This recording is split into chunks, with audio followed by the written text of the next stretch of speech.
When we usually talk about human biology or like going to the doctor, there's this really ingrained expectation of mechanical precision. Right. Yeah, it's very binary. Yeah, exactly. Like you break your arm, the x-ray shows a jagged white line, and the doctor points to it and says, there's the problem. It's broken or it's not. Right.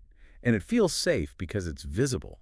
You can see the gears of the meat machine, so to speak. It is comforting. I mean, the Western medical model has spent centuries categorizing the body exactly like that, as a machine. A collection of pumps and levers. Exactly. We like to think of ourselves as these discrete mechanical tubes. If a tube is blocked, well, you clear it. If a lever is broken, you set it. Right, the meat machine perspective. But then, you step into the world of energy medicine, and suddenly that mechanical x-ray machine just, it doesn't seem to capture the whole picture anymore. No, not at all. We look at these ancient concepts, like traditional Chinese medicine, and to the strictly Western eye, it can seem incredibly murky or Yeah. even like mystical. Sure, it gets dismissed as unscientific a lot. Right. But what if we've just been looking at it with the wrong instruments? I mean, what if the ancient concept of healing energy, what they call qi, isn't just some poetic metaphor for feeling good? Well, that's exactly the question we're tackling. Yeah, because what if it's actually a highly organized quantum-level transmission of biophotons that can literally, reprogram our cells? If you look at the emerging research and the biophysics papers we're analyzing today, that is exactly what we are starting to see. It's wild. It really is. But it requires us to completely shift our paradigm of what constitutes human biology in the first place. Well, welcome to the Deep Dive, everyone. Today we are taking you on a massive, honestly mind-bending exploration of the body's energy gates. It's a huge topic. Massive. And we're going to zero in on one incredibly powerful focal point, the Laogong point, which is also known in acupuncture as pericardium 8. PCA, yes. We're going to decode exactly how this specific point, right in the palm of your hand, functions biologically, how it interacts psychologically, and this is where it gets truly wild, how it operates through the actual mechanics of quantum physics. I have a really fascinating stack of sources to guide us today, too. Oh, yeah. What are we looking at? Well, we're pulling from classical traditional Chinese medicine texts, obviously, but then pulling those forward into modern clinical studies on heart rate variability. Right, getting into the hard data. Exactly. And then diving deep into the physics of bioorthophotonics and even subquantum kinetics. Which we will definitely break down because those are some heavy terms. They are, but the mission here is to decode the actual mechanics behind Wai Chi Liao. Which translates to external key healing. Right. Emitting energy to heal. Okay, so to even begin to grasp how a human being could theoretically emit healing energy from their hands, we kind of have to throw out that meat machine rule book entirely, don't we? We really do. If we aren't just a collection of mechanical gears and biochemical fluid pumps, what exactly are we? I mean, structurally speaking. So to understand this, we need to borrow a concept from thermodynamics, actually. Okay, hit me. Think of the work of the Nobel laureate Ilya Prigozhin. He introduced this concept called the dissipative structure. A dissipative structure, I've heard that term thrown around in physics, but how does that actually apply to a human body? Well, a dissipative structure is essentially an open system that operates far from thermodynamic equilibrium. Open system meaning? Meaning it exchanges energy with its environment. In simpler terms, think of a rock. A rock is at equilibrium. It just sits there, right? Right. It's not eating or breathing. Exactly. But a whirlpool in a river or, a living biological organism like us, we are constantly taking in energy from our environment. Food, air, light. Yes. We process that energy to maintain our extremely complex internal order, and then we dissipate entropy or chaos back out into the environment. Oh, okay. So we're not closed loops at all. Not even close. We are thermodynamic, light-harvesting hybrid systems.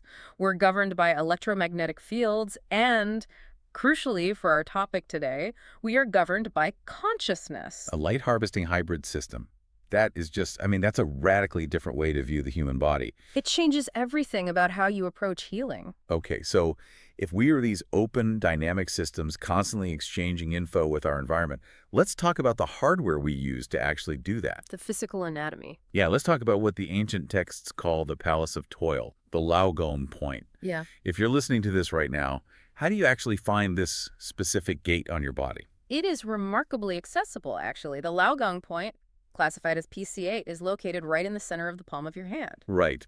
But historically, there's been a bit of an evolution in the exact protocols for locating it, hasn't there? I noticed the sources had a bit of a debate on the exact coordinates. They do, yeah. The classical texts often referred to what we call the ring finger protocol. How does that one work? In that method, if you fold your fingers inward to make a loose fist, the point is located exactly where the tip of your ring finger touches the palm. Okay, so anatomically, where does that place it? Anatomically, that places it right between the third and fourth metacarpal bones in the hand. But the more modern clinical texts shift that slightly, right? They do. The prevailing modern Qigong and modern acupuncture protocol is actually the middle finger contact protocol. So you use the middle finger instead. Right. You make that same loose fist, but you look at where the tip of your middle finger naturally rests against the palm. Which moves the point over a bit. Exactly. That places the point between the second and third metacarpal bones, slightly closer to the third. So which one is right? Yeah. If I'm trying to find this gate, do I use the ring finger or the middle finger? Well, here is the critical takeaway from the modern research. Modern practitioners view the entire central palm as a highly active bioelectrical zone. Oh, so it's not just a microscopic pinprick. No, it's not like a tiny button you have to hit with absolute millimeter precision. When the energy gate opens, the entire depression of the palm becomes active. Both of those anatomical points are just access nodes to the same broader energetic pool. That makes a lot of sense. And its name, the Palace of Toil, or sometimes it's translated as the Labor Palace, right? Yes, the Labor Palace. It sounds kind of exhausting, like it's doing a lot of hard work. But in the context of traditional Chinese medicine, its function is actually deeply protective. That name absolutely speaks to its heavy burden. In TCM, the Laogong point sits on the pericardium meridian. And what does the pericardium do? The pericardium is conceptualized as the heart protector, or sometimes the heart master.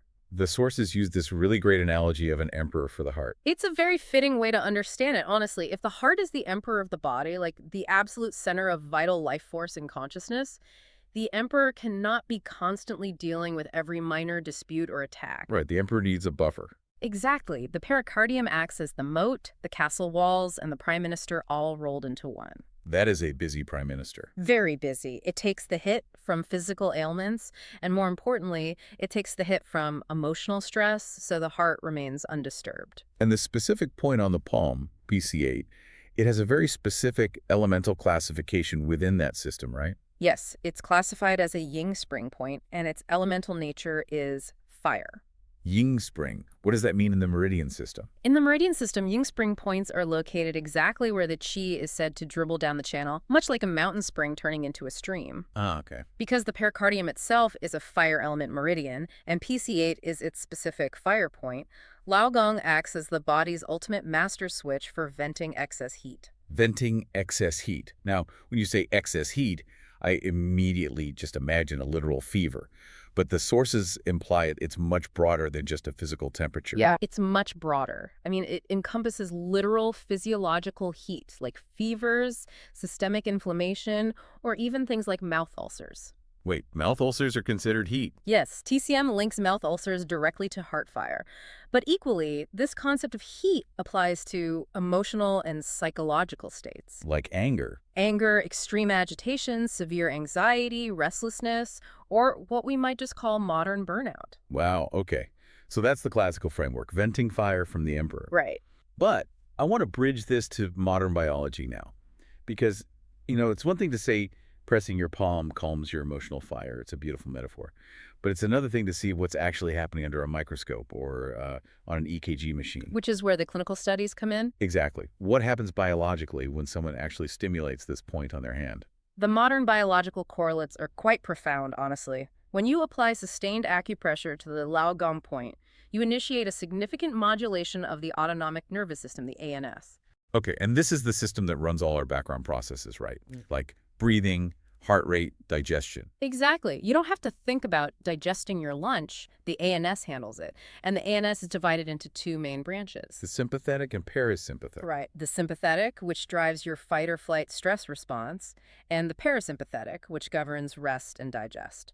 So where does the Laogong point fit into those two? Well, the clinical studies in our sources focused on measuring heart rate variability, or HRV, while the Laugom point was physically stimulated. I know HRV is a huge buzzword in fitness trackers these days. Everyone's checking their Apple Watch for it.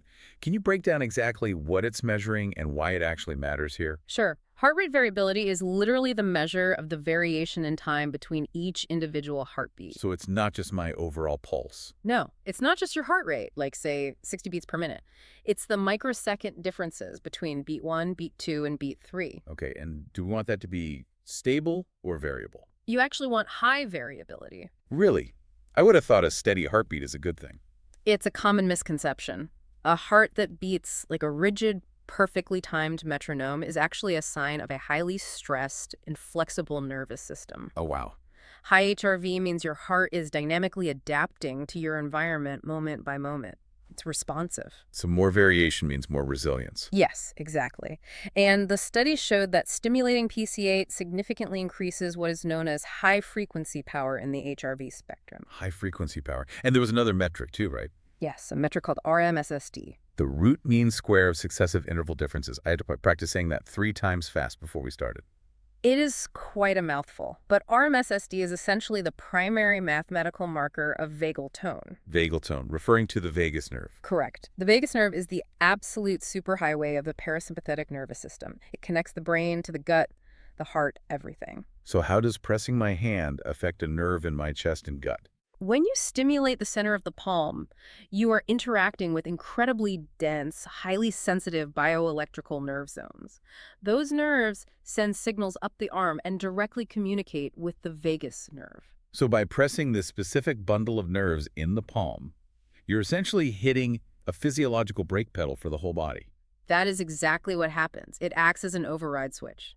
The vagus nerve engages, shifting your body entirely out of sympathetic overdrive. It just shuts down the fight or flight. Right. It slows the heart rate, enhances digestion, and the research even notes a corresponding drop in plasma cortisol levels within the HPA axis. The hyperthalamic pituitary adrenal axis, which is what controls your hormonal stress response, right? Exactly. The cortisol literally drops. Think about that for a second if you're listening right now. Yeah. Just imagine you're sitting in traffic, you're late for a meeting, your grip on the steering wheel is totally white-knuckled, and your cortisol is just spiking. A very common modern scenario. Right.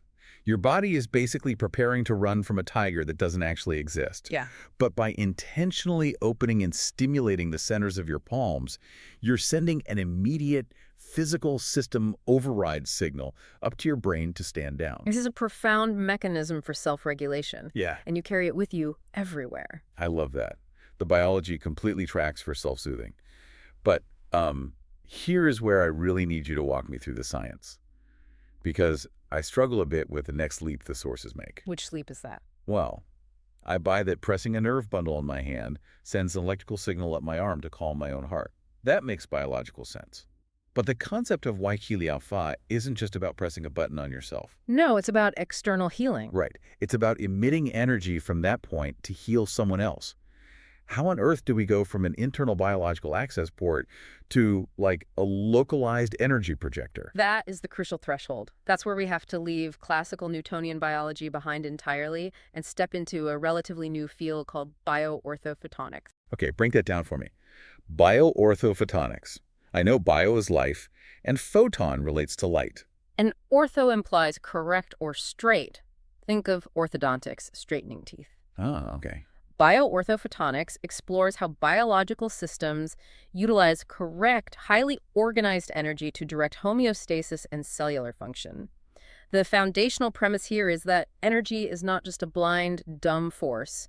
Energy is information. What do you mean by that? Energy is information. How can energy hold data? Think about a radio wave. Okay. The wave itself is just energy, but the modulation of that wave, the specific frequencies, that carries the information. That's the music you hear when you turn on the radio. Oh, that makes perfect sense. In the human body, when we talk about the electromagnetic body, we are no longer speaking metaphorically. For decades, Western medicine completely dismissed acupuncture because if you dissect a cadaver, you cannot find a meridian. Right, there's no physical tube. You can't point to an artery and say, there's the pericardium meridian. But that was a failure of the instrumentation, not a failure of the anatomy. Biophysicists, notably Dr. Zhang and researchers from the Korotkov group, they shifted the perspective entirely. What would they do differently? They stopped looking for physical tubes and started measuring electrical resistance and light emission on living subjects. And what they discovered is that meridians are actually pathways of drastically decreased electrical resistance. Decreased resistance, meaning energy flows easier there. Yes, increased electron conductivity. They operate as standing electromagnetic waves moving through the connective tissue. Standing waves inside the body. Exactly. They are literal pathways where energy and information can flow with almost zero resistance. And what is truly staggering here is the speed at which this information travels. The speed is what really caught my eye in the research, because standard nervous system signals like if I stub my toe, the physical signal traveling up my leg to my brain, that takes a measurable amount of time, right? Yes, standard chemical and electrical nervous system impulses, they travel at about 180 to 200 milliseconds. Which feels instant to us, but it's not. Right. It is relatively slow in the grand scheme of physics. But when researchers used ultrasonic imaging and functional MRIs to track the signal from a stimulated acupoint on the meridian, What did they find? they found the information reached the brain in mere microseconds. Microseconds. That isn't just a little bit faster, that is orders of magnitude faster. It is hyper-fast. It makes the nervous system look like the postal service, while the meridian system is operating like a fiber optic network. The fiber optic analogy is structurally very, very sound. We are looking at a hyper-fast communication system that operates on the electromagnetic spectrum, utilizing light and frequency rather than slow chemical diffusion. Which brings us to how the Laogong point can actually transmit healing energy to someone else. Yes, specifically through the quantum mechanism of ATP transmission. Okay, let's define ATP for the listener real quick. Adenosine triphosphate. In high school biology, we basically learned this is the energy currency of our cells. It is. Every single cellular function, from a muscle contraction to an immune response, requires ATP to happen. Okay. Now, the traditional biological model dictates that our mitochondria, the powerhouses of the cell, produce ATP exclusively by breaking down the glucose from the food we eat. Right, through a slow biochemical process. Right. We eat a sandwich, the body breaks it down, the mitochondria burn the fuel, and we get ATP. But cutting-edge biophysics reveals a massive secondary mechanism. Human mitochondria are not just biochemical furnaces. They are light-harvesting hybrids. Wait, like photosynthesis in plants. Are you literally saying human cells harvest light? Yes, though the mechanism is obviously distinct from a plant's chlorophyll. How does it work in humans? Within the inner membrane of our mitochondria is the electron transport chain. One of the key enzymes there, called cytochrome C oxidase, actually acts as a photoreceptor. A photoreceptor, like an antenna for light. Precisely. It absorbs specific wavelengths of light, primarily in the red and near-infrared spectrum. When it absorbs this light, it kicks out nitric oxide, which allows oxygen back into the cell, and dramatically speeds up the production of ATP. Okay, so let me get this straight. When a trained Kogong practitioner aims their palm, their Laogong point, at a patient, what is physically crossing the space between them? The practitioner is emitting highly coherent biophotons. So their hand is literally glowing, like a flashlight. Yes, although it is an ultra-weak photon emission, it's completely invisible to the naked human eye. But we can measure it. Absolutely. Place that practitioner's hand in a totally dark room with a highly sensitive photomultiplier tube, and the technology will definitively read the light emitting from the Laogong point. That is incredible. And because the practitioner has trained their system, this light is coherent. That's the key word. It is highly organized, much like a laser, rather than the scattered, chaotic light of a standard light bulb. Okay, so the practitioner beams this organized, invisible laser light out of their palm, and the light hits the patient's skin. What happens next? This coherent biophotonic field interacts directly with the cellular matrix of the receiver. The receiver's mitochondria capture this photonic energy. Through that cytochrome C oxidase enzyme. Exactly.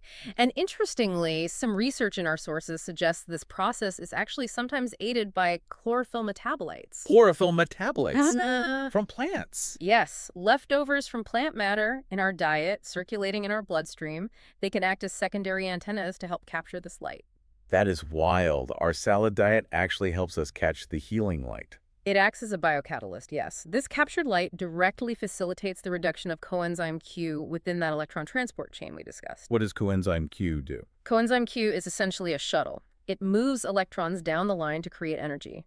By hitting it with coherent light, the mitochondria completely bypass the slow biochemical steps of breaking down that sandwich, and they instantly ramp up cellular energy production. And the numbers in the studies for this were huge, weren't they? The studies cited in the sources indicate the specific biophotonic stimulation can result in up to a 16-fold increase in ATP production in the localized cells. A 16-fold increase. Let's contextualize that for a second. It's like your cell phone is at 1% battery, right? Normally, you have to plug it into the wall and wait hours for the chemical battery to slowly charge. A biochemical process. Right.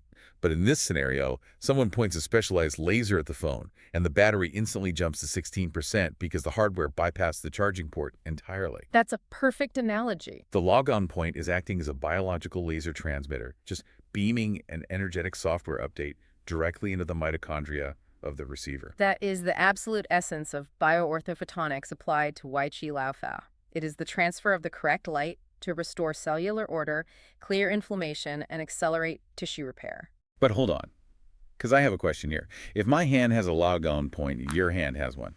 If I just point my palm at you right now across the table, am I beaming a 16-fold ATP upgrade into your chest? Because, to be honest, I don't feel like a laser transmitter. No, you're not. You are likely emitting scattered, ultra-weak photons just naturally, but you are not transmitting coherent healing energy. Why not? The hardware is there. The hardware is there, but you are missing the crucial hidden variable that governs all quantum mechanics and all Qigong practice. The hidden variable. Okay, this is where the physics starts to sound like philosophy.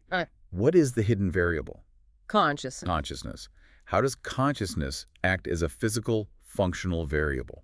In quantum theory, particularly in interpretations like the von Neumann-Wigner interpretation, consciousness is not merely a byproduct of brain chemistry. It is fundamental to the universe. It affects matter. It directs quantum events. It literally causes the wave function to collapse into a particle.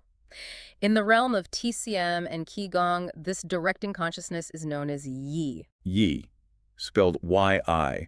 The sources translate that as intention or will, right? Yes, but we must be extremely careful with the English word intention. Why is that? Because in the West, intention often means just a passing thought or a wish. Like, oh, I intend to go to the gym later. Right, which rarely happens. Exactly. But in Qigong, Yi is an intense, deeply cultivated neurological and mental focus. It acts as the literal track for the Qi to run on. So you can't just passively hope someone feels better while vaguely pointing your hand at them? Not at all. Energy is not forced or pushed out of the Lavong point by tensing your arm muscles. In fact, muscular tension actually blocks the meridians. Oh, so flexing doesn't help. It ruins it. Yeah. The Qi is guided purely by the mind. There's a famous saying in the classical texts, where the Yi goes, the Qi follows. The practitioner uses their intensely focused consciousness to organize those scattered biophotons into that coherent, laser-like beam. So it's the psychological interface for the physical hardware. And the sources detail how powerful this psychological interface is, not just for healing others, but for self-regulation. Like, when a practitioner focuses their Yi on their own Laogong point, the texts say it specifically addresses the palace of weariness. Because you are actively using your consciousness to cool the fire of the pericardium. A person suffering from excess heat, say someone who is manic, completely burnt out, or even suffering from delirium, they are experiencing a chaotic state of their electromagnetic body. Their photons are scattered. Right. By focusing the Yi on the Laogong, they draw that chaotic heat away from the heart. They reconnect with heart-centered awareness and, as the ancient texts poetically say, they rekindle joy. That sounds beautiful. But the sources also make it very, very clear that this psychological interface is exactly why these practices must be treated with profound respect. Absolutely. It is not a toy. Right. There is a very real, scientifically documented dark side to messing with the body's energy grid without the right mental stability, isn't there? There is. We really have to look at the clinical reality of what happens when the Yi is unbalanced or untrained. This is known in the medical literature as Qigong deviation syndrome. Qigong deviation syndrome. This isn't just an ancient myth to scare students. This is a modern psychiatric classification. It is an officially recognized, culture-bound psychiatric disorder. It was formally accepted in the Chinese classification of mental disorders, the CCMD-2, and it even has a diagnostic entry in the American Psychiatric Association's DSM-IV. Okay, so what actually happens to a person who experiences this deviation? Because the symptoms described in the sources sound, frankly, terrifying. The clinical presentation is incredibly severe and multifaceted. patients report a terrifying physical sensation of qi dashing uncontrollably up their spine and straight into their head. Like a physical rush of energy they can't stop. Yes. And this is accompanied by profound perceptual distortions. They might feel as though their physical body is expanding to the size of a giant or shrinking down to a microscopic dot. They report continuous internal electrical shocks, extreme paranoia, and vivid visual and auditory hallucinations. Okay, we look at this through the lens we've established today. The body as a dissipative structure run by electromagnetic fields. How does simply breathing and focusing your mind incorrectly lead to clinical psychosis? What is the actual biophysical breakdown happening there? Remember that a dissipative structure maintains its health and order through coherence. The standing electromagnetic waves must flow smoothly and predictably through the meridians. Right. If the directing consciousness, the yi, is unstable, fearful, obsessive, or maybe it was incorrectly trained by a false teacher, it sends chaotic signals into the body's energetic grid. The coherent light suddenly becomes scattered and wildly turbulent. So if the logong point and the meridian system are the hardware and the yi is the software, an unstable mind essentially acts as malware. That is a highly accurate way to visualize it. The software becomes corrupted. That hyperfast microsecond information flow we discussed earlier, it completely breaks down. Signals get jammed. The nervous system is essentially being short-circuited by its own misdirected bioelectricity, which naturally leads to profound psychosomatic and somatic distress. It's like the yi is the steering wheel of a very, very fast car. The car is the chi. If you don't know how to drive, or if you panic and violently jerk the wheel, you crash the car. Right. And the car just happens to be your own nervous system. The power of the system dictates the severity of the consequence if it is misused. Which brings up a genuinely scary thought for you listening. If our energy fields are this powerful and they are this susceptible to corruption from chaotic information, how do we protect ourselves? It's the most important question you can ask. Right, like if someone else is driving erratically, how do we stop their negative energy from crashing into us? Or simply, how do we just exist in a modern world full of pathogens and stress without absorbing it all through these open gates on our hands? That question leads us to perhaps the most vital concept in all of TCM immunology and energy medicine. The concept of Wei Qi, which is commonly translated as defensive qi. Our energetic immune shield. So how does the body actually build this shield? The creation of Wei Qi is a complex internal synthesis. And it begins, surprisingly, with the digestive system. Oh, really? Yes. The spleen extracts the vital essence from the food we eat, which is called gu qi. So nutrition is literally the base layer of our energetic armor. It is the foundation. That gu qi is then sent up to the lungs, where it mixes with the energy extracted from the air we breathe, which is known as king qi. Food energy plus air energy. Right. And then this combination is catalyzed and propelled outward by the deep constitutional source qi of the kidneys. Which is what exactly? Source qi is essentially the genetic vitality you were born with, your inherited battery. So it takes your food, your breath, and your core genetic vitality, mixes them all together, and pushes them out to the surface of the body. Where does this shield actually live physically? Wei qi circulates in a highly specific zone called the ku li. This is defined as the superficial layers of the body. It's the space directly between the skin and the muscles. And the texts describe its movement very specifically, don't they? They do. It is described as fierce, swift, and slippery. Slippery, I like that. It is not a stagnant, rigid wall. It is a highly active, constantly circulating electromagnetic field. Classical texts state it circulates around the exterior of the body 25 times during the day and then draws inward to protect the internal organs 25 times during the night. And its primary physical function is controlling the pores. Right. It governs the opening and closing of the pores, which regulates body temperature through sweating. But far more importantly, it blocks external pathogens from entering the biological system. And when we say pathogens in TCM, we aren't just talking about a virus floating in the air, are we? No, TCM categorizes pathogens as environmental factors. Wind, cold, heat, dampness, and dryness. But those correlate to modern medicine, right? Yeah. Of course. Modern medicine recognizes that bacteria and viruses often ride along with these elements. For example, a wind-cold invasion in TCM is exactly what a Western doctor would call catching the common cold or flu. The Wei qi is the barrier that prevents that energetic and physical intrusion. Okay, let's bring this protective shield back to the Ligong point and the practice of Wei qi liang fa. Let's say I want to use my energy to feel a friend. They have a terrible headache or localized injury. Okay. I open my Logong gate, I focus my Yi, and I attempt to emit energy to heal them. What are the actual transmission dynamics happening there? Is there a risk to me? There is an immense risk if the practitioner does not fully understand the fluid dynamics of energy, specifically regarding their own Wei Qi. Really? Just from trying to help? Yes. The mechanics of danger in external healing are essentially twofold. First, let's assume you, the practitioner, have weak Wei Qi. Okay, maybe I haven't slept well, my diet is poor, or I'm just emotionally depleted. Right. Your shield is thin. When you intentionally open the Logong point to emit energy, the energetic pores of that gate literally expand.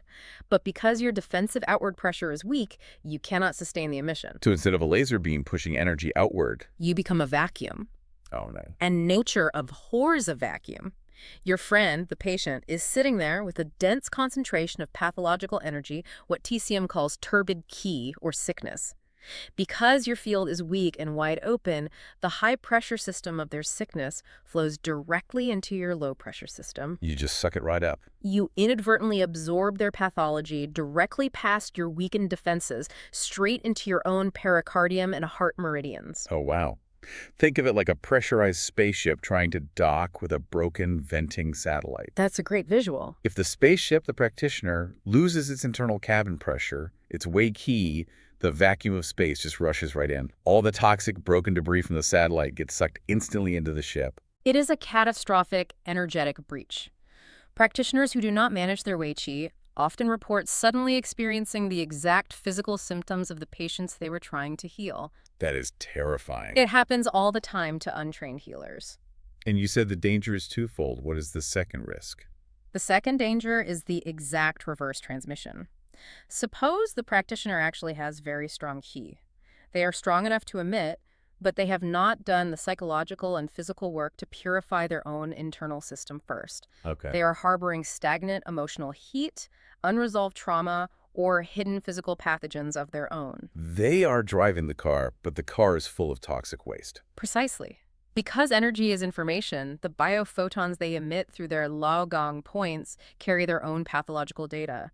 They are literally transmitting their emotional chaos or sickness into the patient's biofield. They're overriding the patient's system with corrupted software. Yes, they are making the patient worse. Why would anyone ever attempt this then? If the risks are vacuuming up someone else's disease or infecting a friend with your own emotional baggage, it sounds like a massive liability. It is exactly why genuine Wai Chi Liao Fa is a highly regulated, deeply disciplined practice. It is not a parlor trick you do at a party. No kidding. Masters of this art spend decades refining their internal mechanics, building their Wei Qi, and clearing their own channels before ever pointing a hand at another human being. Okay, so walk me through the correct mechanics. If a master is going to emit energy safely, without draining their own battery or absorbing sickness, how do they actually do it? The absolute non-negotiable golden rule of external healing is that a practitioner must never use their own Jing to heal. Jing. Let's define that for the listener. Jing is your vital essence. It is your deep personal battery power stored in the kidneys. It governs your lifespan, your reproduction, and your core constitution. It's the unrenewable resource. Exactly. If you tap into your Jing to heal someone else, you are quite literally giving away your lifespan. You will become rapidly depleted, visibly age, and become severely ill. So if they aren't using their own battery, where does the massive amount of energy required for a 16-fold ATP increase come from? The practitioner must transform themselves into a hollow conduit. They use their heavily trained Yi to tap into the infinite environmental energy around them. How? Specifically, they draw pure earth Qi up through the soles of their feet using the Yongquan points, which are also known as Kidney 1. The gates on the bottoms of the feet. Yes. Simultaneously, they draw heaven Qi, which is the energy of the cosmos and the atmosphere, down through the crown of their head via the Baihu point, or governing vessel 20. Earth energy pulling up, heaven energy pulling down. Where does it meet? They draw these two massive energetic currents into the lower dantian. The dance? The dantian is the body's primary energetic reservoir, located in the lower abdomen, roughly 1.5 inches below the navel. The dantian acts as a biological transformer. It takes this raw environmental energy, refines it, and blends it with the practitioner's pure intention. Ah, so they aren't the battery? They are the transformer and the extension cord. That is the perfect distinction. They are just the wiring.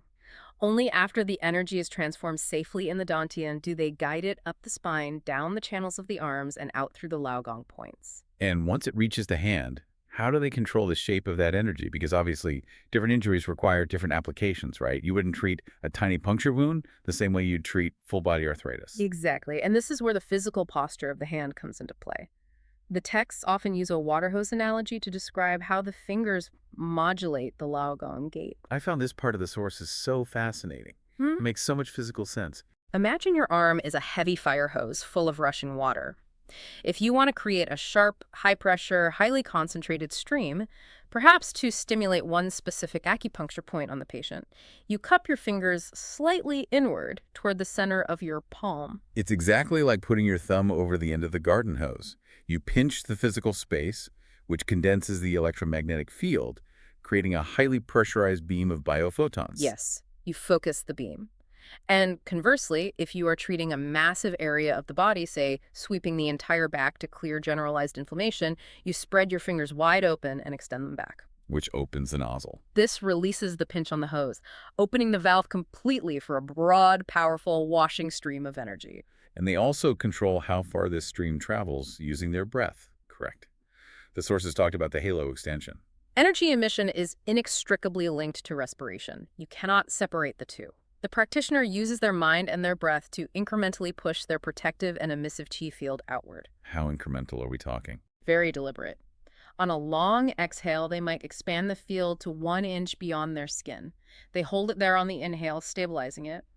On the next exhale, they push it to 6 inches, then to 3 feet. But the critical part of this, going back to our spaceship analogy and protecting the Wei Qi, is what happens when the healing is done. The retraction. This is vital. You cannot just leave your energy field extended out into the room. If you do, your Wei Qi is stretched far too thin, like a balloon blown up too far. Your boundaries are compromised. Exactly. The practitioner must actively use their yi and a deep inhale to draw that field back tightly to the surface of their skin, resealing the Kuli. Okay, so that perfectly explains the mechanics of hovering your hands over someone in the same room. The hose analogy works beautifully. But as someone who likes to ground things in biology and physics, I hit a massive wall in the sources when they discussed distance healing. Ah, yes. Healing someone who is not physically present. Right. Someone in another room, another city, or another continent. I can completely wrap my head around a biophotonic light beam crossing 3 inches of space to hit mitochondria. But beaming light across the globe, that sounds like pure magic. How is that remotely justifiable in a biophysical framework? It requires us to look beyond the localized emission of photons and dip into subquantum kinetics and the concept of macroscopic quantum entanglement. Let's go there. What is entanglement for the folks at home? In quantum physics, entanglement is a phenomenon where two particles become inextricably linked. Once linked, the state of one particle instantly dictates the state of the other, regardless of the physical distance separating them. Instantaneously. Yes, it could be 2 feet apart or 2 million light years apart. The transfer of information completely bypasses the speed of light. Einstein famously hated this, didn't he? He called it spooky action at a distance. He did, because it violated local realism. It didn't make sense to classical physics, but it has been proving repeatedly in modern quantum physics experiments. Now, apply this to the biophysical research we discussed earlier.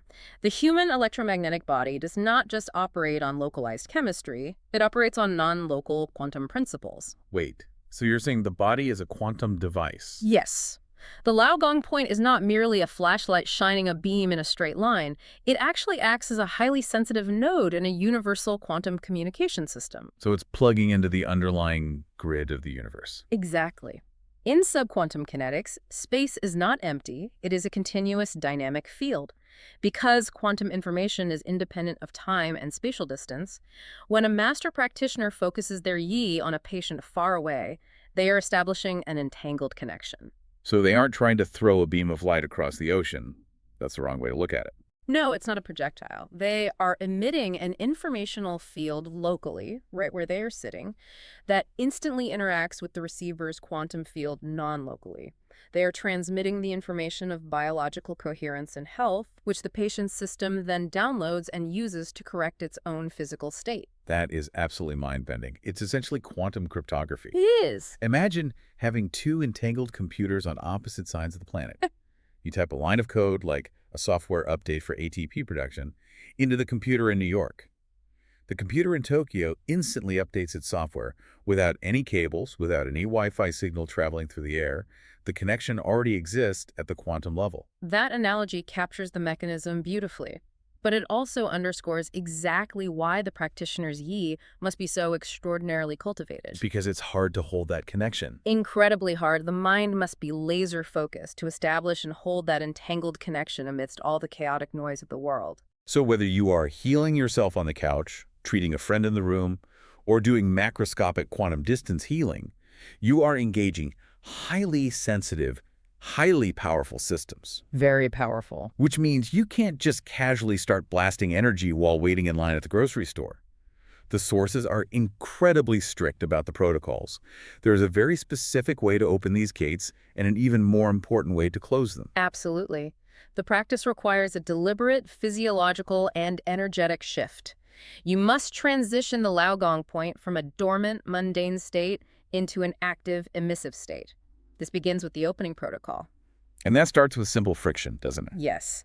Vigorous rubbing of the palms together. But this isn't just symbolic.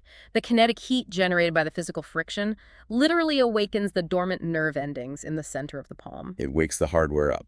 It draws massive blood flow and sensory awareness to the Laogong point. As the physical heat builds, the practitioner's mental focus shifts to opening the Yongquan gates on the feet and the Baihui gate on the head, beginning that draw of earth and heaven qi to fill the dantian. It's like turning the key in the ignition and letting the engine warm up before you put it in drive. And once the engine is roaring, the sources detail how practitioners can actually alter the specific frequency of the energy they're emitting. They use mudras and color therapy.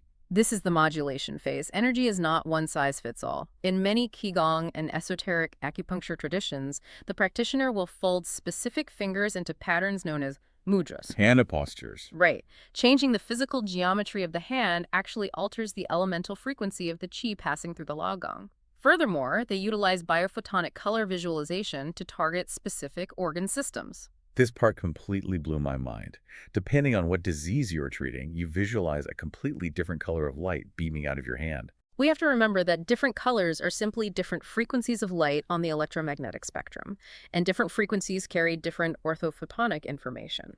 Okay, so give me an example. Well, because the Laogong point is the fire point on the pericardium meridian, its primary native resonance is with the color ruby red. Fire equals red. Makes sense. Right. Visualizing ruby red light is used to treat the heart, to clear emotional trauma, and to rekindle joy. But if someone had a liver issue, red wouldn't be the correct software update. No, it would be the wrong frequency entirely. In the TCM 5-element system, the liver resonates with wood and the color green. So the practitioner would use their yai to visualize an emerald green light emitting from the Laogong to harmonize anger and clear liver stagnation. What about the kidneys?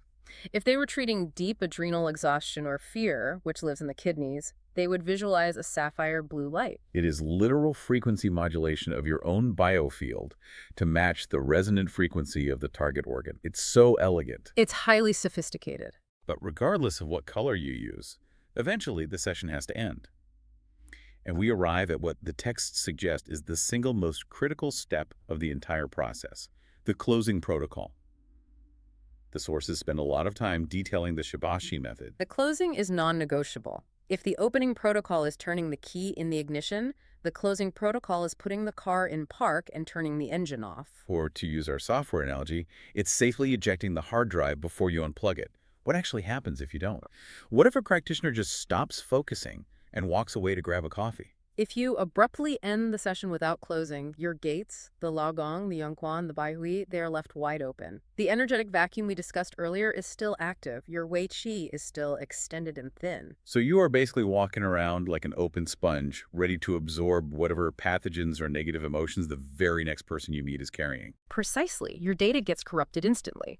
To prevent this, practitioners use methods like the Shibashi closing sequence.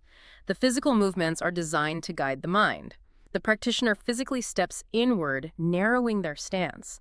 They sweep their arms down and bring both hands to hover directly over the lower abdomen, over the lower dantian. The battery center. Yes, and crucially, they align both palms so that the Laogong points are directly facing the dantian. They hold this posture and take several deep, slow abdominal breaths. What is that posture actually doing biophysically? By facing the Laogong points inward, directly toward the body's center of gravity, the practitioner uses their yi to intentionally store any excess generated energy safely back into the internal reservoir. The focused breath signals the nervous system that the work is done. It seals the energetic gates, shuts off the external draw, and restores the Wei Qi shield to its tight protective boundary around the skin. You literally pack the energy away, lock the door, and turn on the security system. It is the ultimate necessary act of energetic hygiene. Without it, the practice is completely unsustainable. Energetic hygiene. I think that is the perfect phrase to sum up this massive journey. Because when we step back and look at everything we've unpacked today, we've seen how the Laogong point isn't just a dot on an ancient chart. No, it's a quantum biology tool. It is a highly evolved quantum biological transmitter. By understanding the biology of the vagus nerve, by cultivating our Wei Qi shield, by strictly focusing our consciousness, our yi, and by following these precise safety protocols, humans actually possess the physical and quantum hardware to beam ATP-stimulating, system-regulating information into themselves and others. It completely bridges ancient empirical wisdom with the absolute bleeding edge of modern biophysics and quantum biology. It reveals a human body that is profoundly interconnected with its environment. It really does. But, looking at all this research about the Laogong point acting as this incredibly sensitive receiver and transmitter of electromagnetic fields, understanding that the center of the palm is literally designed to interface with the quantum field. It leaves me with a rather terrifying thought experiment for you listening today. Oh, what is that? Well, if our bodies are these delicate dissipative structures, constantly exchanging hyperfast electromagnetic information through the open gates of our palms, what happens when we spend 10 hours a day gripping a smartphone directly against our Laogong points? That raises a profoundly important question about modern living. Think about it.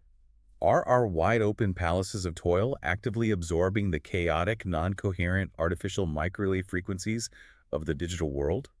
While we are scrolling social media, are we unknowingly bypassing our Wei Qi entirely and beaming the chaotic, anxiety-inducing data of the internet straight into our pericardium and our heart? It completely redefines the modern need for energetic boundaries. The ancient masters worried about absorbing the wind and the cold. We have to worry about absorbing the Wi-Fi. It really makes you look at your hands differently. Next time you pick up your phone, just take a second to think about what the center of your palm is actually drinking in. And maybe give your Laogong a rest. Until next time, stay curious and keep diving deep.